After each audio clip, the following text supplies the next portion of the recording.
Hey guys, this is Subi Ashok and you are most welcome to our space where we create different art forms and explore different mediums. And similarly इस video में भी हम कुछ अलग सा करने वाले हैं. तो without wasting much time in the introduction, क्योंकि आगे की वीडियो काफ़ी लंबी है, तो मैं आपको एक क्विक इंट्रो दे देती हूँ कि इस वीडियो में क्या होने वाला है.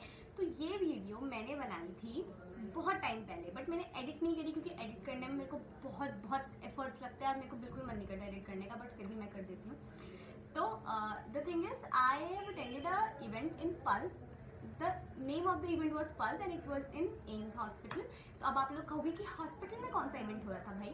तो हाँ, हॉस्पिटल में एम्स में हो रहा था. वहाँ पर काफ़ी सारे कॉलेजेस को इनवाइट करा था और वहाँ पर DU के कॉलेजेस भी गए थे, जिनमें से एक हम भी थे, यानी कि मैं अपने कॉलेज की फाइन आर्ट सोसाइटी के साथ वहाँ गई थी. And I had participated in 3 competitions and they were payable painting and glass painting and Hina competition.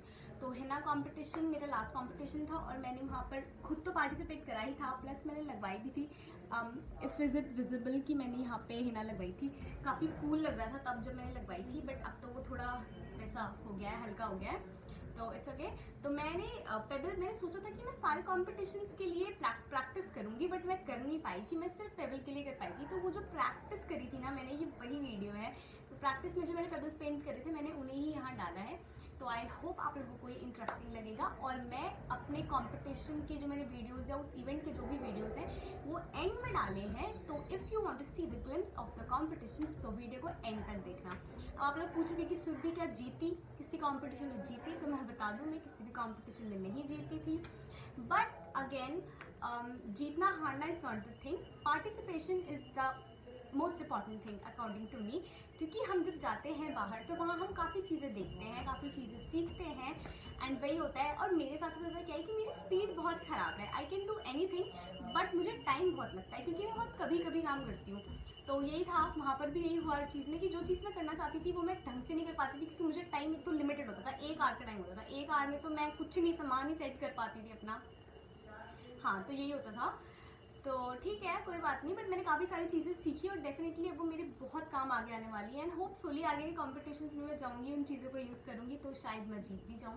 मैं वो भी शेयर करूँगी आप लोगों के साथ. तो विदाउट वेस्टिंग मच टाइम चलो करते हैं वीडियो को start. Okay guys, so let's get started from here. सबसे पहले हम अपने पेबल्स लेंगे. अब ये पेबल्स आप कहीं से भी ढूंढ सकते हो. जैसे मैं किसी गार्डन से चुरा के लेके आई थी. वहाँ पर ये पेड़ पौधों के साइड में ग्रास एरिया में पड़े होते हैं, आप वहाँ से कलेक्ट कर सकते हो. एंड सबके जो है ना टेक्सचर देखो काफ़ी अलग अलग होते हैं. तो मैं इनके टेक्सचर और शेप के अकॉर्डिंग आप डिसाइड करना कि आप इन पर क्या बनाने वाले हो. अब ये वाले जो पेबल्स है ना, ये एक्चुअली पेबल्स नहीं है, मेरे एमसील सूख गया था मेरे घर पे, तो मैंने ना उनको ऐसा शेप दे दिया पेबल्स वाला. और ये भी DIY वाला क्ले था, वो हमारा मोल्डेड क्ले. वो भी मैंने एक पन्नी में पैक करके रखा था कि वो ड्राई ना हो, बट फिर भी वो ड्राई हो गया था. तो फिर मैंने सोचा कि इन सब पे ही पेंट कर देती हूँ एज अ पेबल. तो यही मैंने करा है. और फिर सबसे इम्पॉर्टेंट स्टेप जो है कि इस पर मैं जेसो अप्लाई कर रही हूँ. अगर आपके पास जेसो है तो आप अप्लाई कर दें, और अगर नहीं है तो आप उस पर एक्रिलिक, वाइट एक्रिलिक ज़रूर अप्लाई करें, क्योंकि ये स्टेप बहुत ही इंपॉर्टेंट है. इससे आपके पेबल को एक अच्छा सरफेस मिलेगा, जिससे आप ड्रॉ भी कर पाओगे और कलर भी अच्छे से कर पाओगे. अब जो मैं इस वाला ये जो पेबल है ना, इसका सरफेस तो काफ़ी चिकना वाला सरफेस है, तो इस पर मेरे को ऐसा ज़रूरी भी नहीं लगा जेसो अप्लाई करना. और प्लस इस पर मैं चाहती थी मैं थोड़ा रियलिस्टिक पेंट करूँ कुछ, तो इसीलिए मैंने इस पे पहले ड्रॉ करा और अपने जहाँ मुझे सिर्फ कलर करना है ना, वहाँ मैंने वाइट जेसो कर दिया अप्लाई. उसके बाद ये बड़े से पेबल पे मैं एक बहुत ही फेमस किशनगढ़ स्कूल की पेंटिंग राधा बनी ठनी बनाने वाली हूँ. क्योंकि मैं पेंट करूँ और फोक आर्ट पेंट ना करूँ, ऐसा तो हो ही नहीं सकता. तो इसीलिए मैंने इस पर बनाई है राधा बनी ठनी. और इसमें मैंने पहले से ड्रॉ कर लिया है. बल्कि मैंने अपने सारे ही पेबल्स में सबसे पहला स्टेप मेरा यही रहता है कि मेरे को जो भी बनाना है, जो पेंट करना है, उसको मैं अच्छे से ड्रॉ कर लूँ, उसकी डिटेल्स भी, ताकि मुझे पेंट करते टाइम कोई कन्फ्यूजन ना हो. आप लोग भी अपने पेबल्स को सबसे पहले जेसो अप्लाई करके उसके ऊपर पेंट करना, और ना कि जैसे काफ़ी लोग करते हैं कि वो पहले वो कर लेते हैं ड्रॉ और फिर बाद में वो करते हैं कलर. तो अब मैंने इस पर करना है स्टार्ट. तो इसमें मैंने ज़्यादा ड्राइंग नहीं करी डिटेल, मैंने डायरेक्ट ब्रश से करा, क्योंकि मुझे काफ़ी डिटेल्ड बनाना था. मैं बार बार क्या पेंसिल से इसको बनाती, बहुत डिटेल. मैंने सबसे पतला ब्रश जो जिसके साथ मेरा हाथ काफ़ी कंफर्टेबल है ना, मैंने वो वाला ब्रश यूज़ करा है.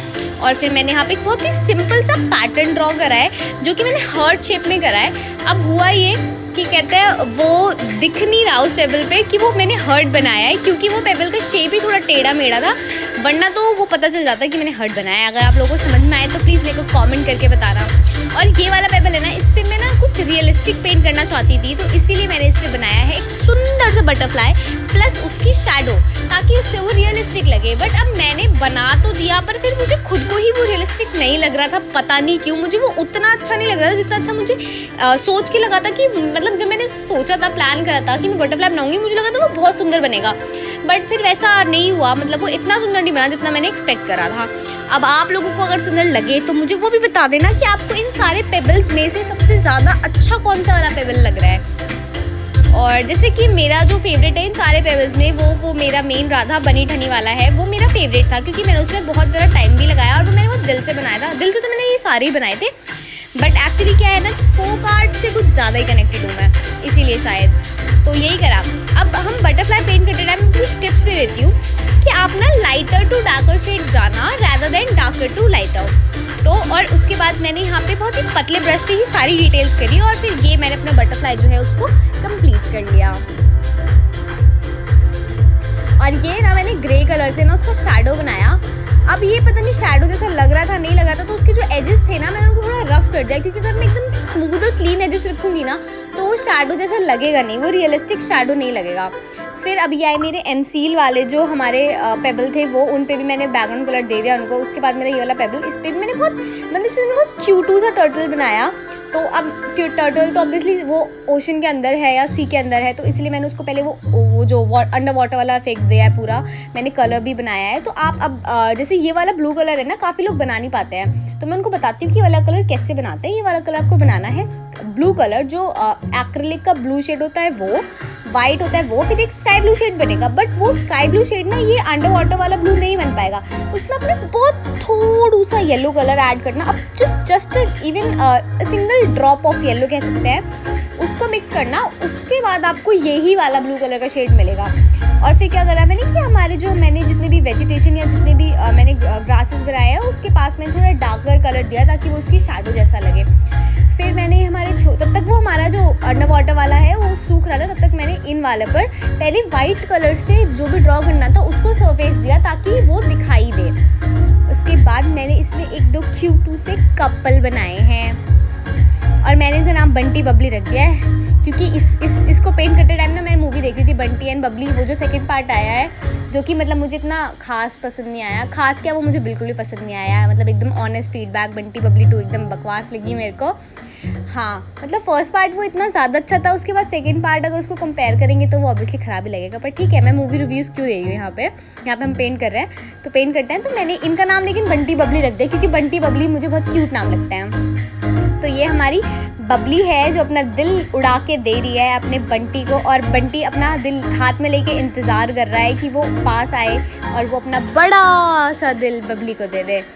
ठीक है, बहुत फालतू स्टोरी थी पर ठीक है, कोई बात नहीं, आगे बढ़ते हैं। तो ये पर भाई इतने क्यूट लग रहे थे बनने के बाद, एकदम प्यारे प्यारे। लग ही नहीं रहा था कि ये वेस्टेड एमसील है जो सूख रहा था, जिसका कुछ नहीं हो सकता था, बट मैंने उसको एक पेबल का शेप दे दिया और बाद में उस पर इतना क्यूट सा कलर कर दिया। और ये सारे ही पेबल, जब आप कहोगे कि मैं पत्थरों को पेंट क्यों कर रही हूँ, भाई पत्थरों से क्या होता है, बट ऐसा नहीं है, आप इन्हीं पत्थरों को आप पेपर वेट की तरह यूज़ कर सकते हो और टेबल पे भी एज ए डेकोरेटिव आइटम रख सकते हो। फिर अब मैंने हमारे ये जो अंडर वाटर वाला पेबल था ना, इस पर एकदम मस्त सा टर्टल बनाया है। और फिर मैंने क्या करा कि मैंने ये इसके ऊपर से ना, इसमें थोड़ा थोड़ा ना वाइट का वो डाला ताकि ऊपर से वो लाइट आ रही है वो दिखाई दे,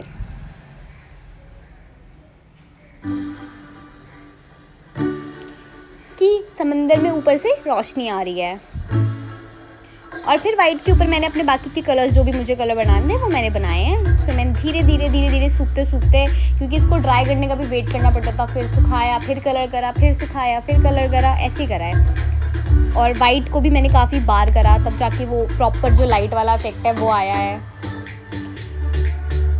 और फिर अपने क्यूटी टर्टल की डिटेल्स बनाई है।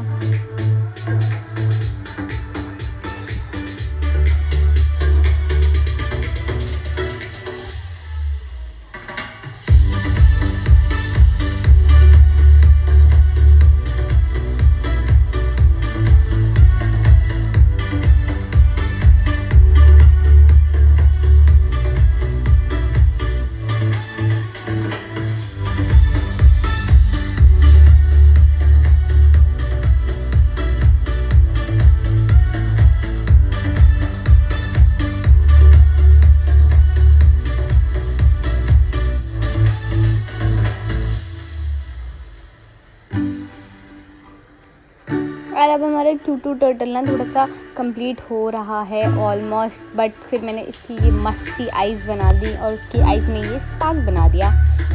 और इसके जो भी प्रिंट्स हैं इसकी बॉडी पे वो बॉडी प्रिंट्स बनाए। फिर मैंने एक चीज़ नोटिस करी कि भाई ब्लू कलर एक बार आप किसी सरफेस पे कर दो और उसके बाद अगर आप उस पर कोई और कलर डालने की कोशिश करो तो भाई वो कलर्स मतलब जो ब्लू से लाइट कलर्स हैं वो उस पर बिल्कुल भी नहीं आएंगे। तो मेरा पर्सनल एक्सपीरियंस यही है कि अगर आप कभी ब्लू कलर यूज़ करो और अगर आपको पता है कि उस पेंटिंग में आपको कहीं लाइट शेड्स यूज़ करने हैं तो आप उसके लिए वाइट स्पेस छोड़ दो और बाकी की जगह ब्लू कलर करो। क्योंकि मेरे से यही गलती हुई, इसीलिए मेरे को बार बार काफ़ी लेयर्स लेनी पड़ी। अगर मैंने स्पेस छोड़ा तो वो मैं एक ही बार में कर सकती थी, बट इसीलिए मैं आप लोगों को टिप दे रही हूँ कि आप लोग अगर ऐसे ब्लू सरफेस पे कलर करने वाले हो तो अगर आपको लाइट कलर करना है तो आप स्पेस छोड़ो और उसके ऊपर करने का मत सोचो, क्योंकि बाद में वो जो कलर है ना वो फेड हो जाएगा और वो ब्लू का ही शेड आ जाएगा मिक्स होके।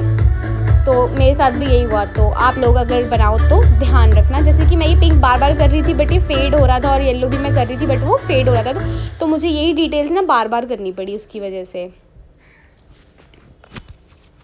और अब बारी आई है ये मेरी फेवरेट पेंटिंग, ये राधा बनी ठनी की।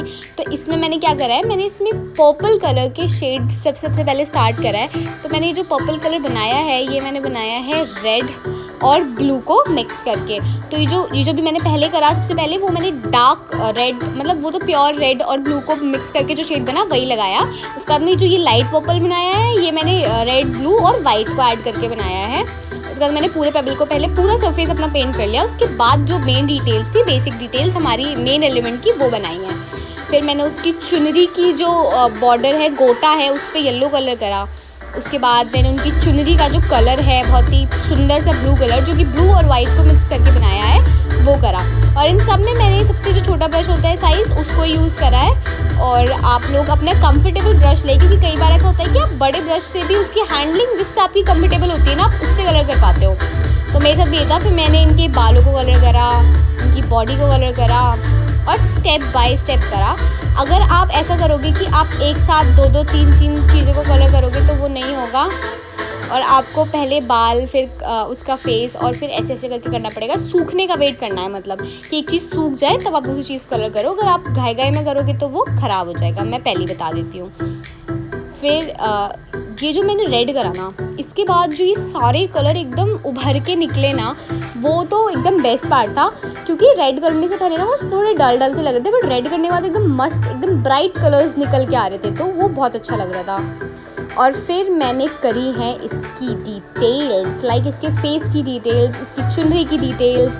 तो इसमें मैंने चुनरी से तो स्टार्ट करा, मैंने पतला सा स्काई ब्लू कलर बनाया, फिर उसको उसमें डार्क में मर्ज करा और पानी से मर्ज करते हुए चला। तो एक्रिलिक मर्जिंग ना, ये भी अपने आप में एक टास्क है। एक्रिलिक्स को मर्ज करना भी बहुत बड़ा काम है। तो ये इसकी ना थोड़ा पहले रफ में प्रैक्टिस करो, फिर अगर आप बिगिनर हो तो, और जो लोग करते ही रहते हैं उनको तो पता ही होगा कि कैसे करते हैं। फिर मैंने वाइट लिया ऊपर से जहाँ जहाँ मुझे करना था, और इसमें ना डॉट का काम बहुत ज़्यादा था। और मैंने ना सारा मतलब ऐसे कोई टूल्स यूज़ करके वाइट डॉट नहीं लिया, मैंने सब कुछ अपने ब्रश से ही करा। वो मेरा एक ही ब्रश है, मैं उसको यूज़ करती हूँ। और फिर मैं कंफर्टेबल नहीं थी तो आप देखा होगा मैं अपने पैरों के ऊपर रख के उसको पेंट कर रही थी। फिर मैंने इसके झुमके बनाए, इसकी नाक की नथ बनाई, इसके गले के हार बनाए और सब चीज़ें बनाई और उस पर एकदम सुंदर सुंदर डॉट्स दिए।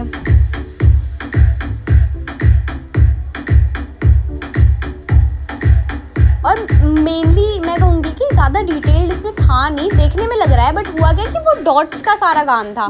तो अगर आप अच्छी डॉट्स देना जानते हो तो सारी डिटेल्स तो यूँ ही हो गई। बस ये कि कलर्स ब्राइट हैं तो उसकी वजह से वो थोड़ा सा ज़्यादा सुंदर लग रहा है।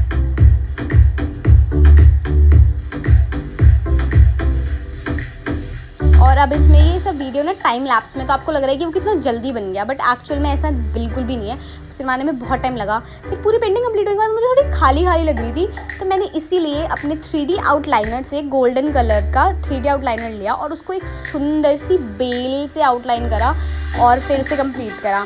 फिर ये जो हमारा मोल्डेड क्ले बचा हुआ था उसमें मैंने ये कुछ न्यूड शेड्स, और आपको पता है इसमें सबसे इंटरेस्टिंग चीज़ क्या है कि जो न्यूड शेड्स मैंने यूज़ करे ना, ये मेरे फेवरेट लिपस्टिक शेड्स है, इसीलिए मैंने इन्हें यूज़ करा है। मतलब ऐसा मैंने कुछ सोचा नहीं था, बट करने के बाद में समझ में आई कि ये तो सारे वही शेड्स है जो मुझे अपनी लिपस्टिक में पसंद है।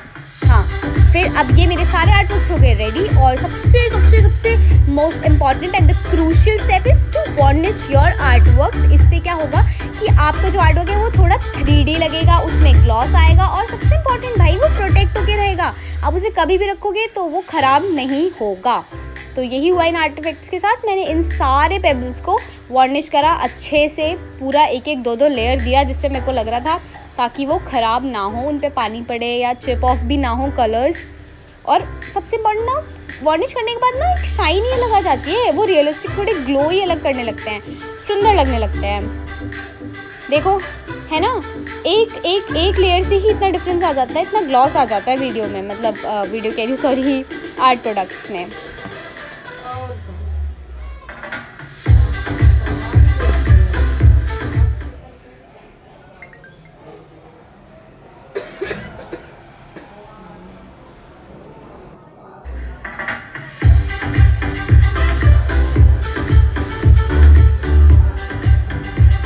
आप भी ऐसा पेबल्स पेंट करो या कोई भी आर्ट प्रोडक्ट बनाओ तो वार्निश करना मिस मत करना। मतलब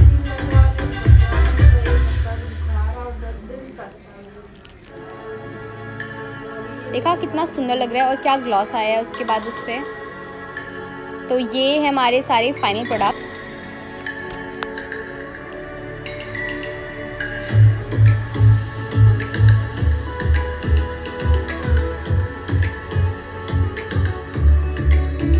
Thanks for watching.